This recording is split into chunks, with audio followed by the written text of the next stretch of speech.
तो आज UP BJP अध्यक्ष का दिल्ली दौरे पर रहेंगे भूपेंद्र सिंह चौधरी। केंद्रीय मंत्रियों से होगी मुलाकात। तो आज यूपी बीजेपी अध्यक्ष का दिल्ली दौरा, केंद्रीय मंत्रियों से मुलाकात होगी भूपेंद्र चौधरी की। बीजेपी संगठन के कई मुद्दों को लेकर चर्चा होगी। कैबिनेट में फेरबदल पर भी मंथन संभव है।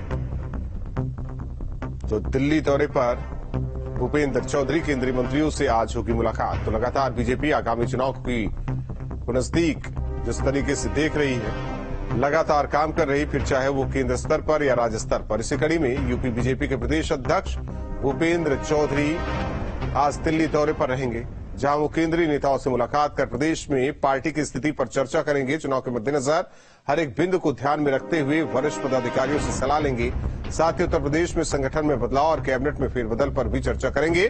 निखिल हमारे साथ जुड़े हैं। सहयोगी निखिल, जिस तरीके से बीजेपी संगठन से लेकर तमाम चीजों को लेकर चर्चा आज करेंगे भूपेंद्र चौधरी, जाहिर तौर पर यह मान लिया जाए कि इस तैयारी को और रफ्तार दिया जाएगा, क्योंकि सवाल मिशन 80 सवाल लोकसभा चुनाव को लेकर। देखिए, 24 के लोकसभा चुनाव के लिए भारतीय जनता पार्टी ने पूरी तरह से कमर कसी हुई है और यही वजह है कि चाहे क्षेत्रों में आप देखें, टिफिन बैठक से लेकर बूथ स्तर तक के जो कार्यकर्ता हैं उनको प्रोत्साहित करने के साथ ही उत्तर प्रदेश सरकार की कैबिनेट का स्वरूप नया क्या होगा, नए समीकरण के हिसाब से ये भी तय किया जा रहा है। दूसरी तरफ जो भारतीय जनता पार्टी का संगठन है उसमें बेहतर काम करने वालों को किस तरह से समायोजित किया जा सके, इस पर भी मंथन होगा। अगर हम बात करें भारतीय जनता पार्टी की, तो आप जिस तरह से सरकार में आप बदलाव की तस्वीरें आपको दिखाई पड़ रही हैं, उसके पीछे कारण यह है कि पूर्वांचल के दो बड़े नेता भारतीय जनता पार्टी के साथ गठबंधन में और भारतीय जनता पार्टी में शामिल हो चुके हैं। तो इसका असर सीधा कैबिनेट पर देखने को मिलेगा। ओम प्रकाश राजभर पूर्वांचल में एक अच्छा खासा दबदबा रखते हैं।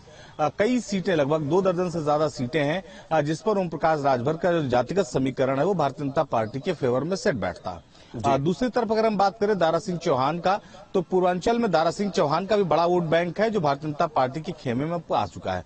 तो ऐसे में दोनों को जो है वो कैबिनेट में किस तरह से शामिल किया जाए, कैबिनेट में किस तरह से उनको जगह दी जाए, इस पर भी मंथन हो सकता है। और दूसरा, मैंने जैसा बताया कि भारतीय जनता पार्टी संगठन को लेकर हर निरंतर बदलाव करती रहती है। संगठन में जो बेहतर काम करेगा उसको जगह मिलेगी, जो बेहतर काम नहीं करेगा उसे जगह से हटाया जाएगा। तो ऐसे बहुत सारे बदलाव आमतौर पर देखने को भारतीय जनता पार्टी में मिले। पिछले लंबे समय से कवायद चल रही भारतीय जनता पार्टी में बहुत सारे ऐसे पद हैं जो खाली पड़े हैं या उन पदों पर काम करने वाले लोगों को सरकार में किसी और जगह समायोजित किया जा चुका है। तो ऐसे में उन पदों पर कौन होगा, इन तमाम चीजों पर मंथन होगा और आज ये माना जा रहा है कि लगभग तय हो जाएगा और आने वाले कुछ दिनों में इसका ऐलान हो जाएगा कि उत्तर प्रदेश सरकार में जो दो बड़े नेता पूर्वांचल के आए हैं, चाहे वो गठबंधन की बात करें चाहे भाजपा में शामिल होने की बात करें, उनका स्वरूप क्या होगा, उनकी जगह क्या होगी, दूसरा पार्टी और संगठन में बदलाव की तस्वीरें क्या होंगी। जी धन्यवाद निखिल इस जानकारी के लिए। तो कई अहम मुद्दों को लेकर केंद्रीय नेतृत्व से बातचीत आज की जाएगी। नोएडा में हिंडन का आपस